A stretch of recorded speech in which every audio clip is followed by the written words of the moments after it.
Welcome to Season 5 of Under the Sisterhood, Women's March for Change. This season, we're honoring women who are driving progress in health, in equity, in leadership, and in life. These are the change makers and truth tellers, challenging systems, reshaping narratives, and creating a world where every woman's voice matters. Each week, we'll share powerful stories of courage, purpose, and transformation, from the front lines of women's health to the heart of social impact. This podcast celebrates women, their resilience, and the change they inspire every day. I'm Elizabeth Elfenbein. Let's get under the hood. Today, we're marching for change with Fatima Hassan, a mother, daughter, sister, women's advocate, and a human rights lawyer and social justice activist. She is the founder of the Health Justice Initiative, HJI. Among others, she is the recipient of the 2022 Calgary Peace Prize and is a 2023 Echoing Green Fellow. She has dedicated her professional life to defending and promoting human rights in South Africa, especially in the health field. She holds a BA and an LL.B from the University of Witwatersrand, Wits, and an LL.M from Duke University. She clerked at the Constitutional Court of South Africa, served as a Ministerial Advisor in 2 portfolios, and headed the Open Society Foundations in South Africa for 6 years. She has previously served on several NGO and other boards and currently serves on the advisory group for Resolve to Save Lives and the University of Washington's Department of Global Health Partner Advisory Board. She is an Honorary Research Associate at the UCT School of Public Health and Family Medicine. And lastly, Fatima Hassan is the recipient of Under the Sisterhood's 2025 Sister of the Year Award for Women's Rights. Wow. Thank you, Fatima. Welcome.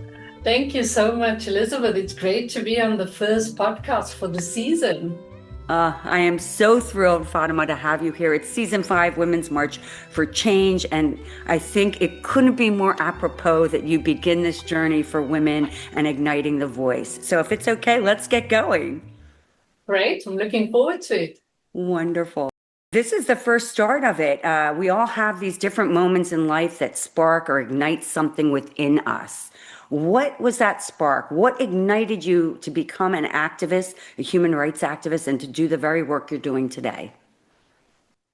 So I think the inflection point was really a series of events that happened in my childhood, growing up in apartheid South Africa. So it's almost as if apartheid happens to you, you don't happen to it.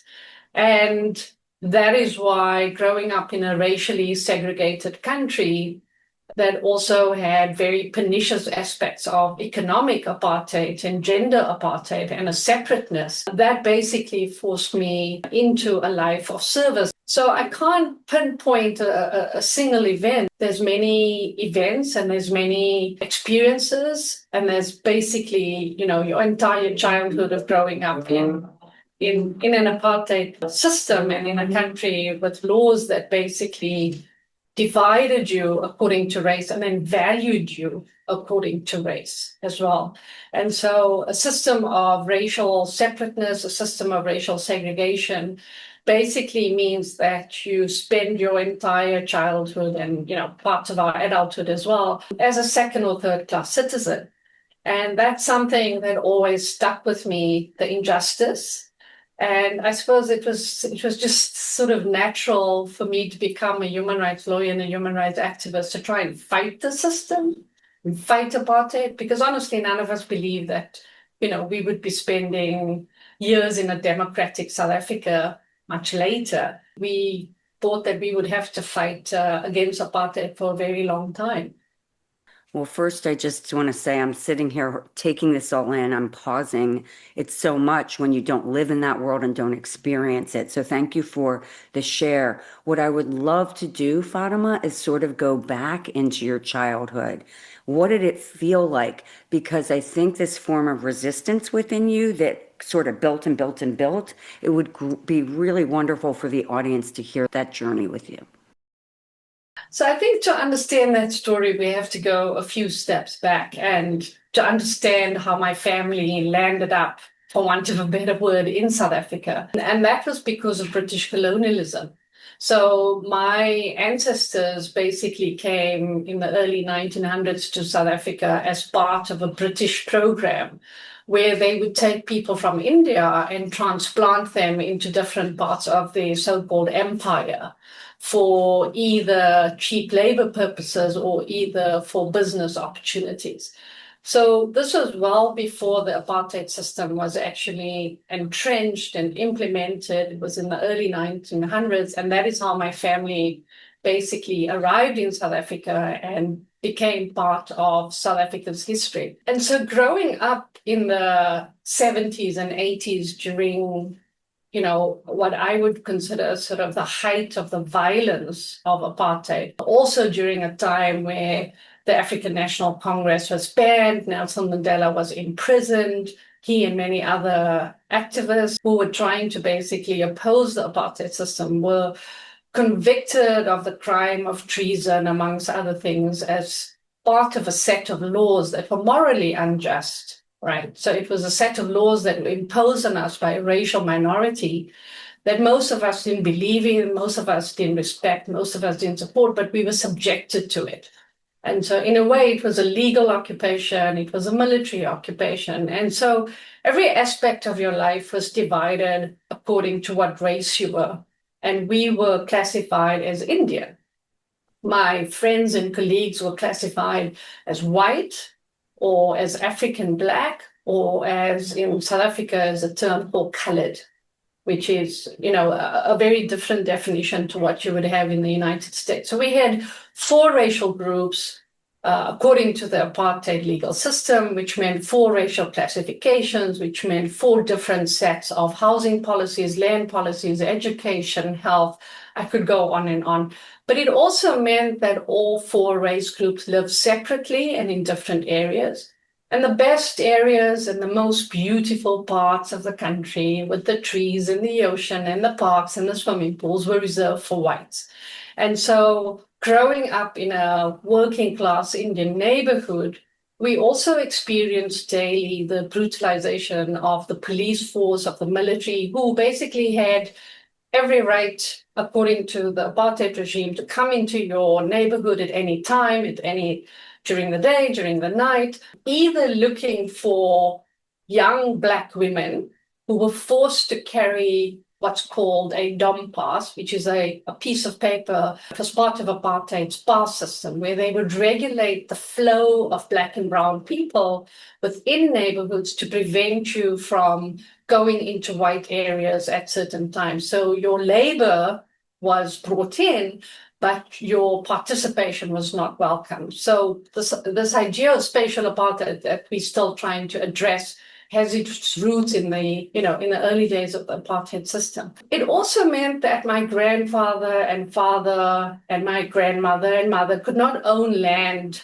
or a home for many, many years up until apartheid was being dismantled because of what's called the Group Areas Act. So certain groups, racial groups, could not live in certain areas, which means you couldn't run a business there, you couldn't own land there, you couldn't have a house. In my own family's experience, and that's the experience of most Black and brown South Africans in South Africa, during apartheid, our land was taken away.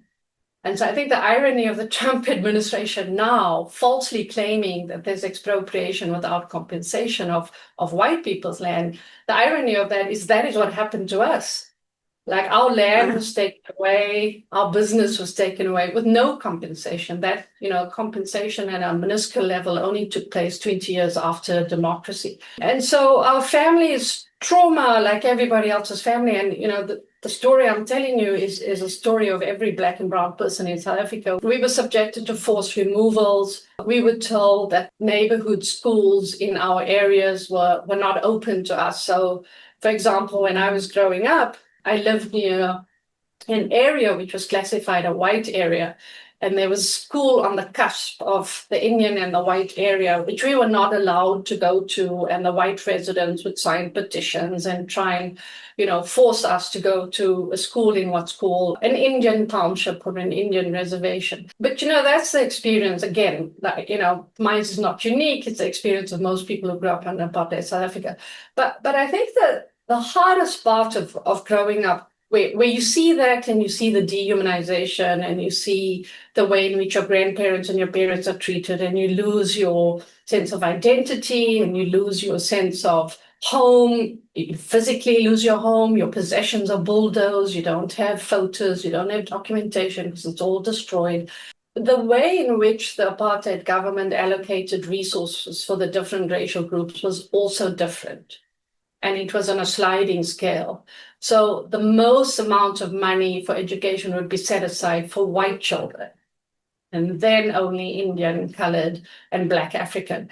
And similarly, they would do that for healthcare and health services. So the two, points at which you would experience sort of the apartheid the most acutely in terms of differential services and services for the privileged and services for white versus Black was in health and education. And so your educational opportunities were limited, your healthcare opportunities were limited as well. And that's separate from your housing and land possession, etc. So all of that put together, combined with, the day-to-day dehumanization, the language of othering, the view of the apartheid government that you are a second or third class citizen and you deserve less than your white counterpart, is something that then becomes embedded in your life and your lifestyle and becomes ingrained in you. And so that's why, for example, the work that we do and trying to make sure that everyone, no matter their race or gender or income,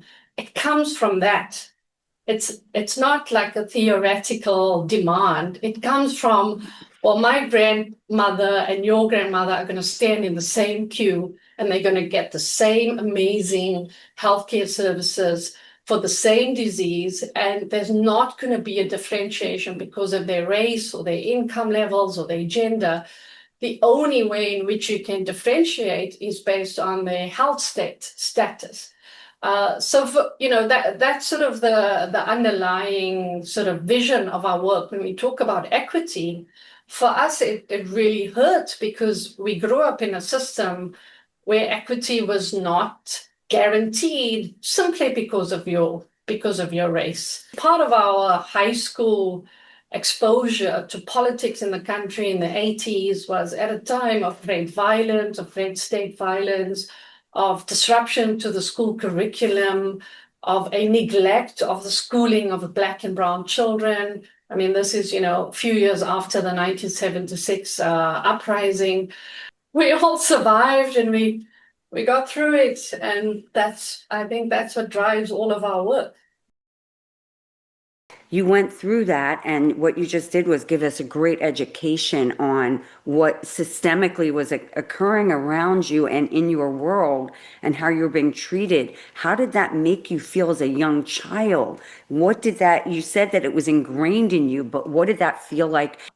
I mean, I think the way it made us feel as people who had to survive and grow up under apartheid in South Africa, we inherently knew it was unfair, but we didn't have the vocabulary as children. I mean, we did as adolescents and then later as adults to articulate why this was wrong and to explain to our parents not to just acquiesce and not to just accept, but to resist and to rise up and to speak up.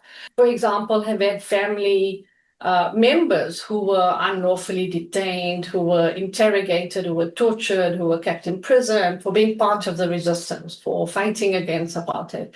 And we saw firsthand what it would mean if you had a life in politics. So I think it was also about balancing your political mobilization capacity, limiting what you could or couldn't get involved in, so that your parents wouldn't have to go through the situation like many parents in South Africa who basically either had their children unlawfully arrested or even had their children assassinated. So, there's a story I always tell people is that I don't know why I felt the injustice, but I did. I just knew inherently it was wrong and that I would have to spend my life challenging that. Now, it could be because of the way I was brought up, my religious background, but one of the things that we learned on the streets was political education, right? And I was born on the very same day that a renowned Indian political activist, anti-apartheid activist, Amit Timor, was basically thrown out of a high-rise jail building. Amit Timor is a very well-known political activist, and he was basically assassinated. And years later, even 30 years after democracy, we're still trying to hold his killers accountable. And during that time in apartheid, we would hear these stories about Amit Timor and how brave he was and how amazing. And, I only learned years later that I was probably born the same time that he was being killed, right? The only reason I'm sharing that story is because the apartheid government lied and said, often when they would torture people and kill them in apartheid prisons, they would say he slipped on a bar of soap in the shower and hit his head and he died. And that's the story of Steve Biko, that's the story of many other anti-apartheid activists. And one of the first testimonies that I went to listen to as a young law student, in 1994, we had elections, but when the Truth and Reconciliation Commission was convened, the first testimony that I went to hear in person was the mother of Amit Timor, telling her story after all these years about what she really wanted was the truth. And she wanted an acknowledgement that the apartheid government wronged us and that the apartheid government had killed her son because, first it was he fell on a sofa bar, and then it was that he committed suicide. And she, her main life purpose was to ensure that the authorities would admit that he did not commit suicide, that somebody had actually killed him. And so, I'm sharing that story because that was her life purpose, to try and show the world that her son was a really strong activist and that he was killed in detention and he was tortured. And my purpose was to not accept this injustice, to call it for what it was, racism and colonialism, and then to try and do something about it. So I studied law in the early 90s, when the ANC was being unbanned, when there was conversations about, trying to have a peaceful negotiated settlement to avoid a civil war in our country. The first time the conversation started happening about having a democratic constitution. So you can imagine how exciting this was for us. But our entire law school curriculum was still based on, an older legal system. And we were really fortunate because we graduated in 1995. We finished law school in 1994, which was the year of our elections. And we spent most of our time not in law school. We were actually busy with election mobilization and trying to encourage people to vote for the first time in their lives. And so 1994 was, the year when my parents and I voted for the first time in our lives ever. Yeah, really significant because it also was a culmination of a journey where we had to do a lot of work to convince people not to vote in what was called the tricameral system during the apartheid government, where the apartheid government set up a system of fake parliamentary democracy, but only for Indians, coloreds, and whites, and still totally disenfranchised Black African people. So 94 was obviously pivotal because here you have a situation where my entire family, we're all standing in a queue and we don't care how long it is. And we totally value, the fact that we are enfranchised now and that we do have a vote and we do have a say. Not in a naive way. We totally understand that there's still, systemic barriers at that time. And yeah, that's when my family voted for the first time.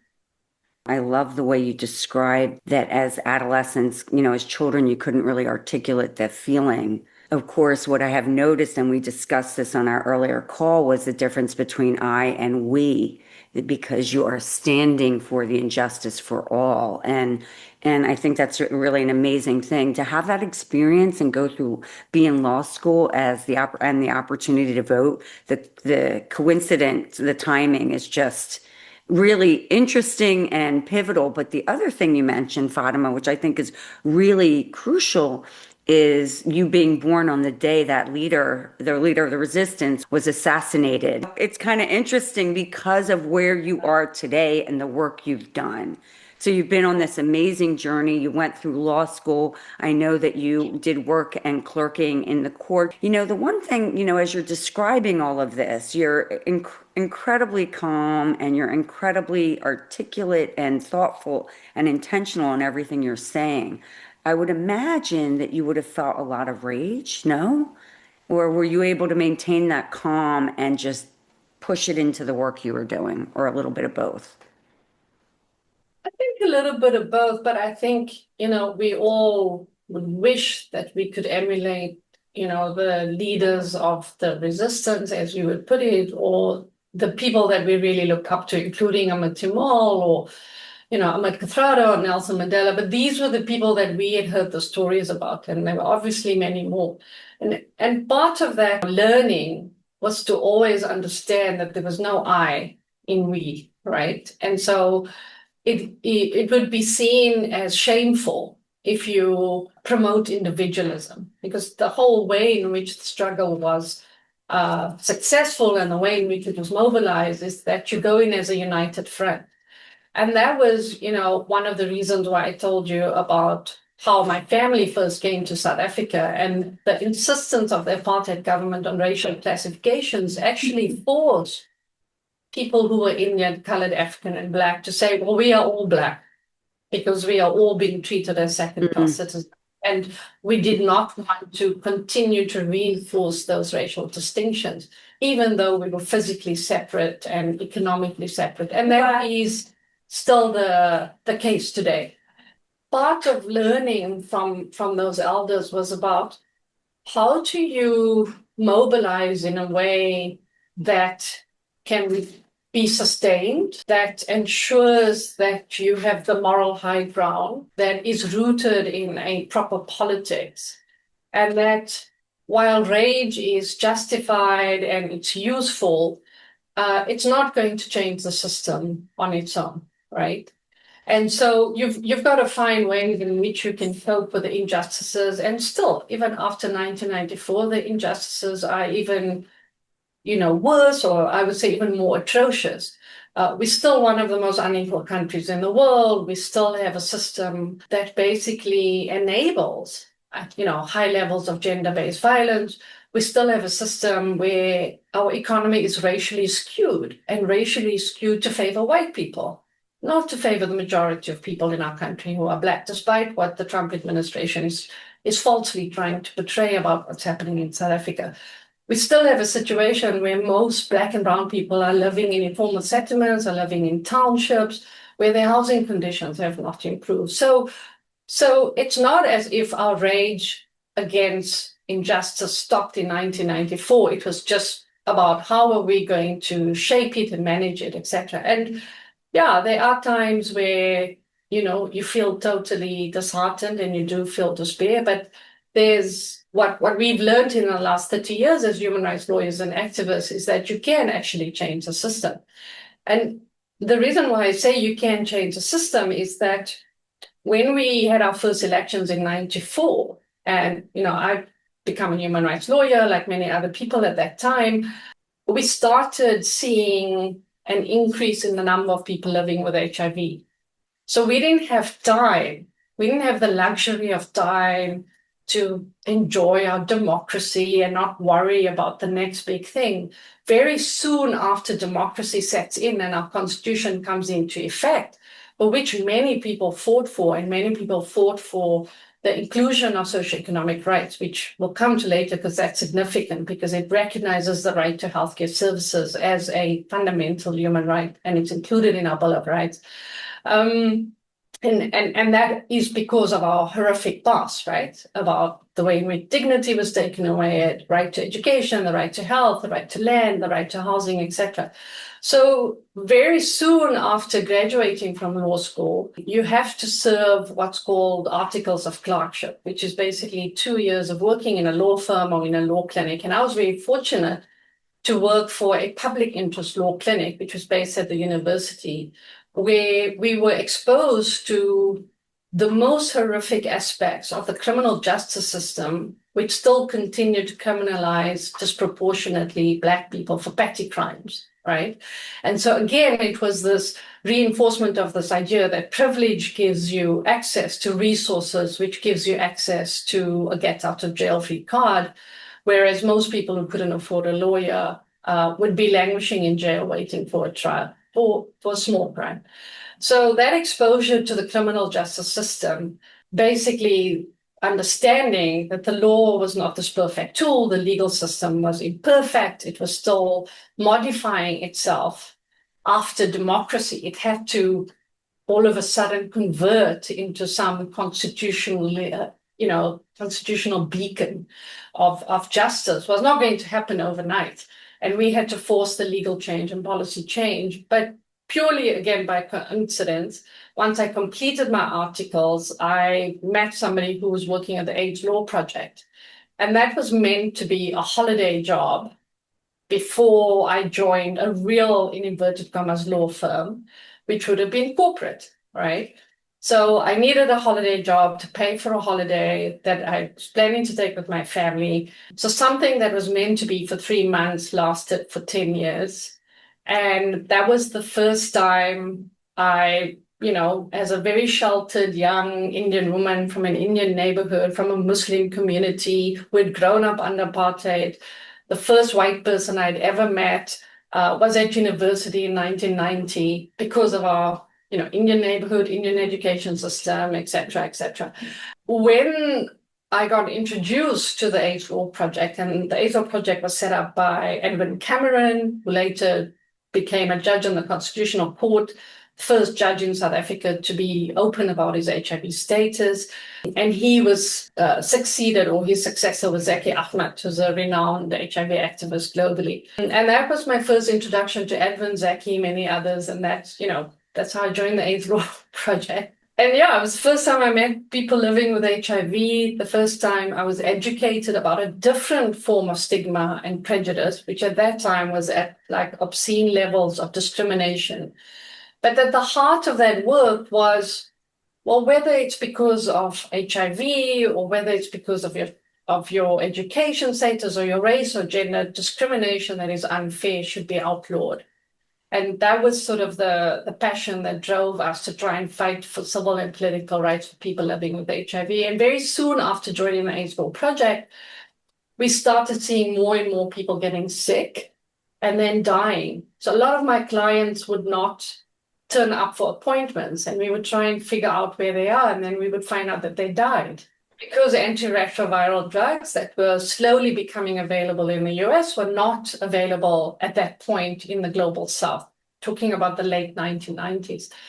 So very soon after doing all of this work on civil and political rights, for example, people with HIV were refused housing loans, right? So think of apartheid, were refused jobs, job discrimination, were forced to have an HIV test without their knowledge and consent. Think about the way in which the medical apartheid system operated. So lots of parallels to what we didn't want South Africa to become, a place where discrimination and exclusion would be enabled, would be normalized, would be permitted just because of your health status. So the stigma and levels of discrimination, we had to fight really hard, we had to go to court, we had to use our new constitution to say, well, this is not what was promised under the right to dignity or equality. So there's cases we won and there's cases we took on to ensure that people living with HIV could get insurance products, could get housing products, could get their kids into school, could get the most basic set of services, medical insurance, for example. But then we realized, why should people in Africa die if there's a medicine and a product that's available to other people in other parts of the world? And at that time, it was really a white gay man crisis in the US. Yeah, no, I lost a number of friends, but I can't imagine fighting for that. And what goes through my mind is the multi-levels of discrimination. So while you finally got into a more democratic system, if you will. They added the layer back. In this case, HIV took you actually 10 steps backwards. And I would imagine being in the position you were in. First of all, I just want to applaud you, Fatima, for the incredible work that you and the people who are doing this, fighting for this, and in law in particular, but to see and witness that and to then affect change. Back to your comment earlier, you said, we don't think that we can change, but you guys have been changing the system. And so I would imagine that would have been such a blow at that point, having finally won the right to democracy, to have this happen. And I think it was made worse by the fact that we thought, well, I mean, we were living in a democracy. We had this beautiful constitution. We thought it would be different. And then our president stands up and says HIV doesn't cause AIDS and takes on an HIV denialist position. So I think that was harder, because this was the democratic government we all wanted. We all worked hard to oppose apartheid, to have democracy. And within 4 years of Mandela basically coming in as president and then leaving, and his successor, taking on and saying, no, we are not going to provide ARVs. And on top of that, starts a very campaign of anti-science and anti-evidence. And there's lots of parallels by, currently what's happening in the US around anti-evidence, or what we would call quackery. So we went through that from 98 already, when you gut out the regulatory bodies and the medical institution, and you get rid of the scientists, and you get rid of the researchers, and you make claims about medicines and vaccines which are not accurate and borne out by the evidence. So not only did we have to deal with the fact that more people were becoming infected and living with HIV, and at that time, the racial demographics of the HIV population started changing. So we saw more young Black men and women in particular, and girls who were our clients, our client demographics started changing. But again, if you were rich in South Africa and you had medical insurance, and usually that meant white, then you were able to get your family to buy you the antiretrovirals. And we started seeing people getting their life back. So we firsthand saw the effect of the Lazarus drugs. And what we couldn't understand was, why would our government and the pharmaceutical companies and the entire world that now said that they wanted to rebuild South Africa after apartheid, and that they would support the new democratic government, would not be willing to take the necessary measures to bring those drugs in for everybody. And so it's one thing to have a government that's in denial and that's refusing to provide a key medicine for you, in this case, antiretrovirals, to people living with HIV in the public sector. It's quite another for the private sector to say, well, you're on your own, blame your president. But this is the price we're going to charge, because capitalism, because profit, because shareholders, because investors. So whichever way we looked, we're seeing rage and we're seeing injustice. And it's not just the cruelty and the injustice of what our government did. It was the cruelty and the injustice of this pharmaceutical industry, which, remember, at that time had decided to take Nelson Mandela's government to court, because one of the first things our government had promised and wanted to do after they passed the constitution was to pass a law that would allow our government to take measures which your government uses, other governments in the EU use all the time, to be able to bring in cheaper generic versions of medicines that were too expensive in South Africa, or to allow for both parallel imports and compulsory license. And you remember that there were those 49 multinational pharmaceutical corporations, mostly based in the US, with the support of the US administration, that took Nelson Mandela to court, because he was trying to make sure that people in South Africa would have a fairer and more affordable opportunity at accessing key, HIV and other TB, cancer, all kinds of medicines.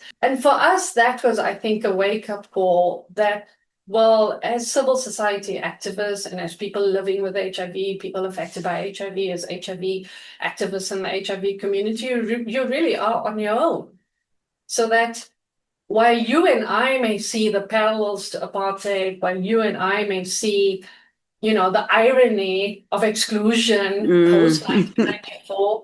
For them, that was not the case. And so it took lots of protests, lots of mobilization, lots of civil disobedience, going on the streets, and lots of legal cases, which is all the work that I was fortunate to be part of with many others, including people living with HIV and volunteers and researchers and lawyers. And I think that's the point about social movement lawyering, right? You're never alone. Never alone, yeah. Which is one of the most beautiful ways to practice law, because you take your instruction from your client. It's not about, accolades and egos and about publications. It's about what does the community need at that particular moment, right? That's exactly what I was thinking, was it becomes community law. And it's interesting because it has a different kind of heart. It's still activist, but it has heart. There's something, it addresses foundationally the tenderness, the vulnerability, all of the aspects that go into discrimination, race, everything you've been through on an individual, collective, systemic level. Talk a little bit about, as we move forward, because I know 10 years doing that type of work. And I think that's the point about solidarity, right? A part of the anti-apartheid movement was you learn very early on that you cannot fight any battle or change any system without solidarity, and the solidarity of partners elsewhere in the world. So these were groups in the US, groups in Brazil, groups in Thailand, groups in the Netherlands, in France, that were all fighting for the same goal. Some of them had earlier access to ARVs and felt equally like us that it was a great injustice that everybody didn't have access to ARVs at an affordable price at the same time, like in COVID. We did not experience apartheid. We did not go through what you went through, but then suddenly something happened and we were able to draw parallels. Yeah, I think that, the civil rights movement in the US, yes, people pretend that was a long time ago, but, yours is a history of colonialism, dispossession, brutality, and then segregation and racial segregation. Because we were sort of post-1994, we also had exposure to what was happening in the rest of the world. And in the rest of the world, they were fighting really hard for access to ARVs. And we were saying, well, wait a minute, something's quite wrong here. Why aren't we at the front of the line? And this is why what happened in COVID was really tragic and a repeat of the patterns of HIV, which is why we were all really angry, because the anger comes from a certain place of historical exclusion and historical prioritization of certain countries versus other countries. But yeah, the total journey spent at the AIDS Law Project was about 10 years. But in between, like you say, losing so many colleagues and friends and volunteers and clients, but also doing this work 24/7, where you're trying to urgently get access to a medicine that could save a baby or save their mum or save an adult man or an adult woman. So it was about trying to save as many people as possible and not getting that at the speed in which you would like to breaks you, right? Because you can use every law, you can use every court, you can do every protest, but it all comes down to implementation in the political world. And, for want of a better word, we had two enemies. We had the private pharmaceutical sector that was refusing to budge and insisting on their patents and their monopolies and their profit. And that's a lot of the work that today the Health Justice Initiative is trying to address. And then we also had a government that was in total denial, a president and a minister who refused to engage with civil society, not just not meet with us, refused to engage with us, marginalize us, really, very serious consequences for researchers and communities that would advocate for ARVs as well. So a lot of othering by them as well, ironically, but then just a refusal to accept the science and evidence. So that, involved having two strategies simultaneously. You're not just fighting one sector or one role player to try and roll out ARVs. And finally, we won. In 2002, 2003, we won a huge case against two drug companies at the time that were the only two providing the first-line regimen. And at the same time, engage with the whole of government. And I think that's the difference about South Africa, is that under this constitution and this constitutional democracy, you can still challenge the president and you can change government policy. Yeah. And that's how the policy was reversed. And, you know, at that time, we thought, okay, great. Well, some people will get ARVs and this is fantastic, and we'll try and roll it out to as many places as possible. But in 2025, we have the largest ARV treatment program in the world, right? Obviously, all of that is now at risk because of the US government and its relationship with South Africa and its, you know, cutting of PEPFAR and, you know, decimating groups and services around the world. But yeah, we have one of the largest, we have one of the largest HIV populations in the world, which obviously means we have to manage that because of what happened in the 90s and 2000s.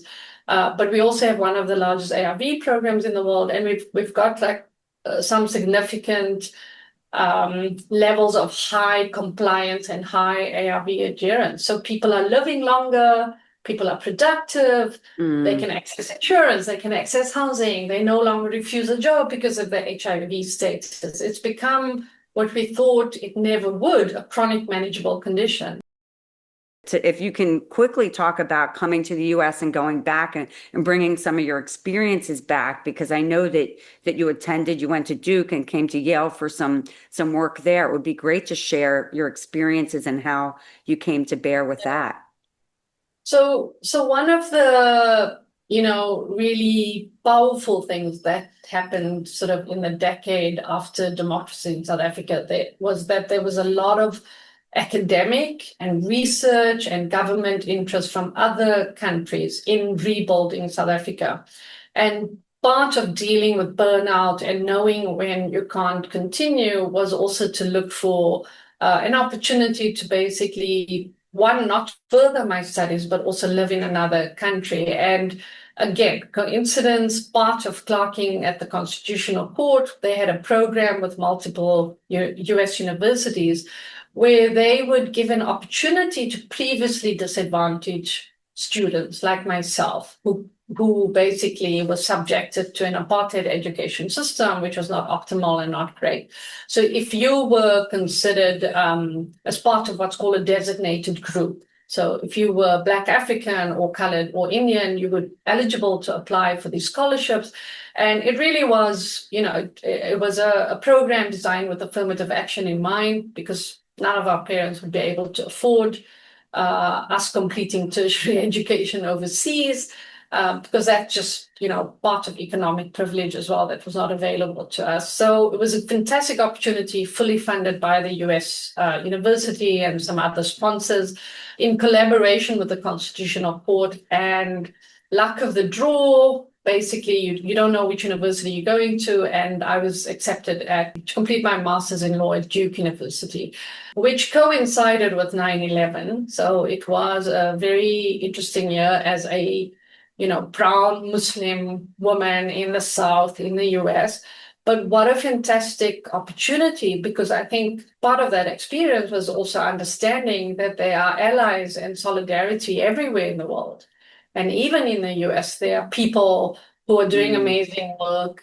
Some of my closest friends there were running the AIDS law clinic at Duke University and supporting people living with HIV in the US who were similarly being excluded from opportunities or from medical insurance policies, or were unable to access treatment in a timely manner. And so I think that exposure and that experience, having, you know, spending a year in North Carolina, in Durham, at Duke University was just fantastic, because there was exposure not just to students from all over the world in my master's program, but also some fantastic academics and researchers working in the public policy department, in law, and in health, as well as in public health. And so that allowed me to create connections and establish networks that still exist today, which I've been able to draw on every time you basically are dealing with either a difficult case or a difficult matter or a difficult project. or when you just simply need a break. And so that's, one of the reasons I landed up at Yale University doing the Bernstein Fellowship for a few months, was just the space to think and write and to reflect. And I think it's one of the most underrated things is to give an activist a sabbatical. And, super grateful to Yale for doing that. But that again was, and I think that's the other unfortunate part about the work we do, is that it's all about connections, right? And at some point it's less about coincidence and it's all about who you know. And so many of us have been fortunate because throughout the HIV/AIDS work, we were able to meet up with some really formidable activists who are now leading figures in all kinds of institutions and doing amazing work, who are all part of ACT UP, who are all part of Gay Men's Health Crisis. And, their allyship has meant that they've really tried to get us opportunities, people in the Global South, women in the Global South, to advance us, to try and celebrate us, and to try and really give us a platform that we wouldn't ordinarily have had, right? So the reason why I would be, for example, today quoted in the New York Times or in some leading publication or in Politico or NPR, for example, I'm just, throwing out some names here, but that's because we've had allies who've said to these people, but why don't you speak to somebody in South Africa about South Africa versus speaking to somebody who's living in the US about what's happening in my country?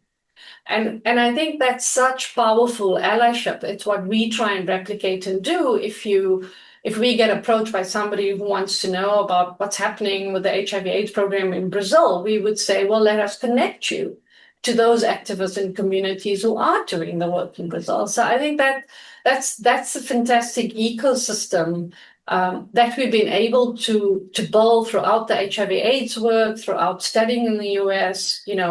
Obviously, I wish I would be able to go study somewhere else in the Global South, but sometimes, the timing doesn't work out, right? So well, you have many more years, and I think you made such a great point, just having that opportunity to have a sabbatical from activism, to get some space from it, because to carry that weight on yourself for so many years, you're living it as a child and you're growing up with it and you're not really unburdening it. You're continuing to do the fight. So to create distance and space for you to reflect and just allows you to go back and to do more and to also see different things, which is great. And I love the fact that you've been able, the connected ecosystem you've been part of, truthfully, you're part of, but you also have been part of creating. I know that you don't want to say that, but in doing all the work you're doing, you're equally a creator of it as you are a participator. So I want to, applaud that. I'm curious, like Fatima, how would you say today, and I know you have the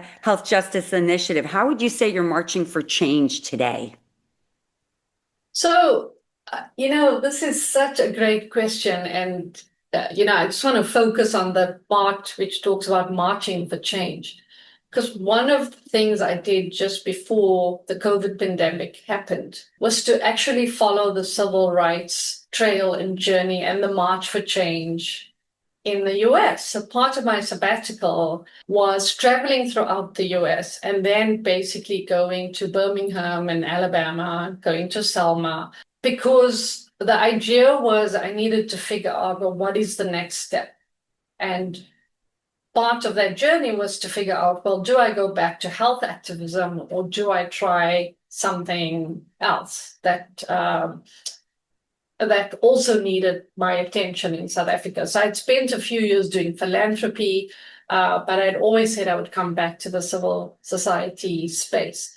And going to the memorial, going to Washington, to the museum, going to Birmingham, and particularly going to Selma was so life-changing that at that moment it hit me. And that hence the name Health Justice Initiative, which is really plagiarizing from Brian Stevenson's Equal Justice Initiative. That was sort of the idea, is how do I march for change going forward, or do I stop marching for change? And it's really that choice you have, right, when you get to your 50s, is do I want a life of total silence and ignorance and where I'm totally isolated from the world and don't march for change and just only worry about your individual self, because obviously you also have a whole personal life, and part of your work as an activist is that the personal is political, but you also have to manage an entire personal life as a woman, right? Or the choice is, well, do I continue marching for change, and can I do that on my own terms, and how do I do that? And that was sort of really this idea percolating of, what area of social justice work do I really want to pursue? Fortunately or unfortunately, within the next 3 months, a virus was found, and that's when COVID was declared a public health emergency. And that was the moment where it immediately struck me, and it brought me back to it. There was that moment where I was like, oh my God, the same thing is going to happen that happened in HIV, where we will be last in line again, vaccine treatment. And that's exactly what happened. But it also took me back to my childhood, where I remember going with my mom, waiting in long queues, because we basically had to ask a family friend who was a doctor as a favor to treat us, because none of us had medical insurance. And that was the only place you could go to get healthcare services in your community, right? You had to go to what was called an Indian doctor. And it was just that sort of fear of, well, we're very likely to have the tools to get out of this pandemic, but we are not going to wait 10 years like we did in HIV, or we're not going to wait for years and months and be discriminated against and be excluded like we did under apartheid.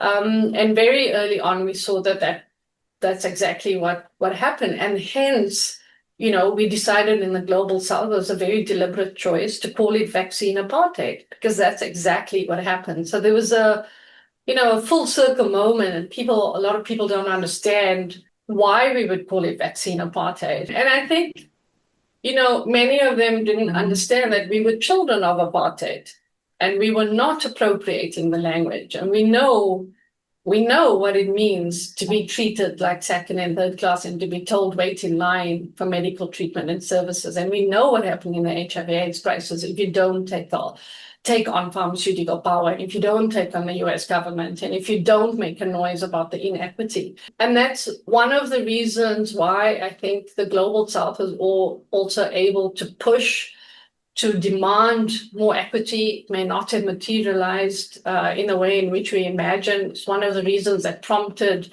governments like South Africa and India and many others to join in a proposal to ask for a waiver of intellectual property rules in the pandemic.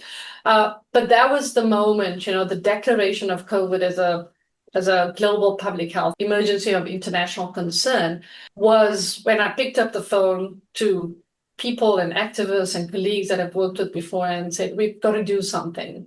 And why don't we start something called the Health Justice Initiative? We have no funding.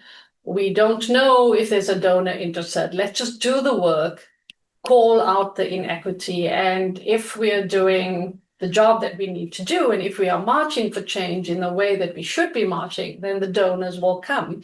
The first few months we had no funding, which is fine. And then we were able to prove or make out a case to donors that this work was worth funding, because all of the things we had been saying about the systemic weaknesses and limitations, particularly around the power that you give to multinational corporations or the private sector, which allows and enables monopoly power in the health space, came to fruition in the COVID pandemic, because these are the lessons we've been warning people about, from the HIV/AIDS crisis to now. In summary form, that's how the Health Justice Initiative started in the middle of a pandemic. Amazing the work you're doing with health justice. I'm curious, is there anything else like that you'd like to share from a collective we that's been going on in South Africa? Yeah, so, I mentioned earlier that as a country, we have many socioeconomic problems. And I think one of the key tragedies of living in South Africa as a woman is just the high levels of gender-based violence, which obviously then has health implications. So if you have high levels of sexual assault, you're going to also potentially have an increase in the number of HIV infections, which is why the work we do is about trying to ensure that young girls and women have access to timely HIV treatment services, but also prevention services. The current work we're doing is around trying to make sure that this most amazing HIV prevention injection is rolled out in our country. So that we can try and reduce the number of HIV infections in our country and protect women. But the way in which we treat women, not just in South Africa, but in other parts of the world where there are high levels of, sexual violence, it's not just a phenomenon in South Africa, leads to health complications, leads to unwanted pregnancies, leads to high levels of cancer, mental health issues. And that's, some of the work that we're trying to do. But I think the saddest part of what we're having to face and do as organizations is that nobody is immune to and nobody can basically be exempted from is the high levels of violence and the number of intimate partner murders, so femicide.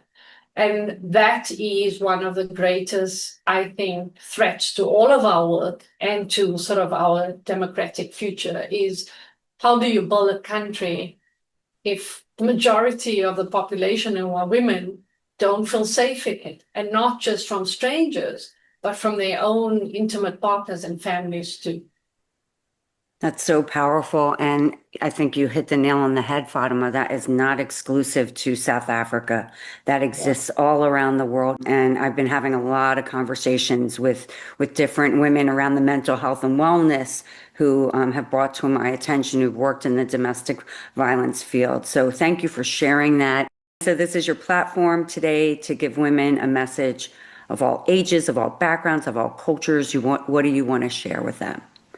I think there's three key messages. I think that none of this work is possible without community and a community of women in particular, because I think it's really hard in a very patriarchal, misogynistic world to be a woman-led organization or to be women activists. And we see this every day, right, within our own sector and beyond.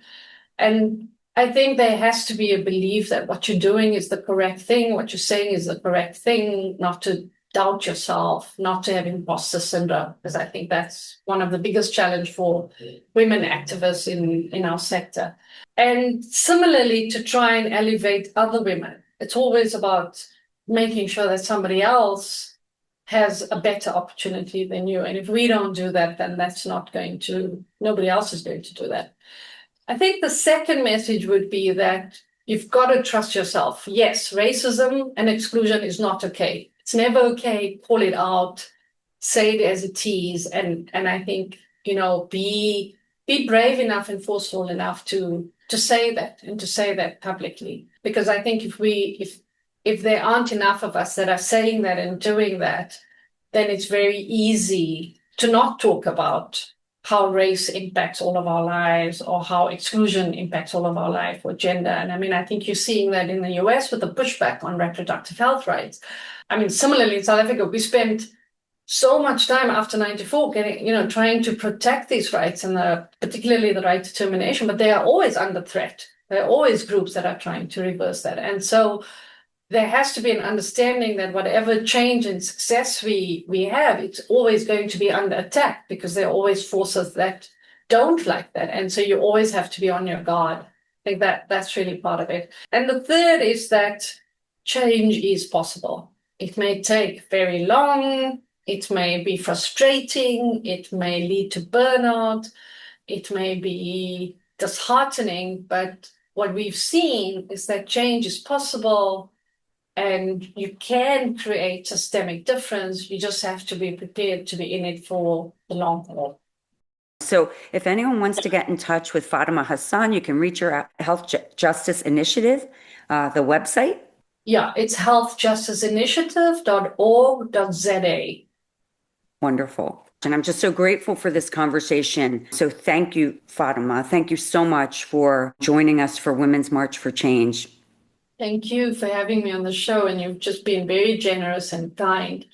And just want to emphasize again that I've never done this work alone. There's been a community of women and men with me from all, in South Africa, around the world, that have helped us do all of this work together. So thanks again for having me on the show.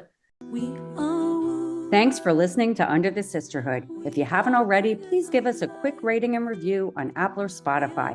And make sure to follow us on Instagram, Facebook, YouTube, and LinkedIn so you can hear from more amazing women. This podcast is created and hosted by Under the Sisterhood LLC and Elizabeth Elfenbein, produced by Elizabeth Elfenbein and Matt Butler, and edited by Matt Butler. The music is by Ayla Schaefer. Her song, Rose.